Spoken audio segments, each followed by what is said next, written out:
اسلام آباد کے لوک ورثہ میں منعقدہ ثقافتی میلے میں 500 صوبوں اور آزاد کشمیر کے پویلینز بنائے گئے، جہاں شہری منفرد پہناووں، کھانوں اور موسیقی سے لطف اندوز ہوتے رہے۔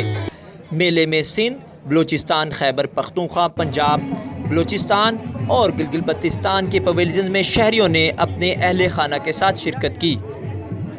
لوک ورثہ شکر پڑیاں میں سجی چپلی کباب، سندھی بریانی، کابلی پلاؤ، بیسن کی روٹی، ساگ اور دیگر لذیذ کھانوں نے شہریوں کے دل جیت لیے۔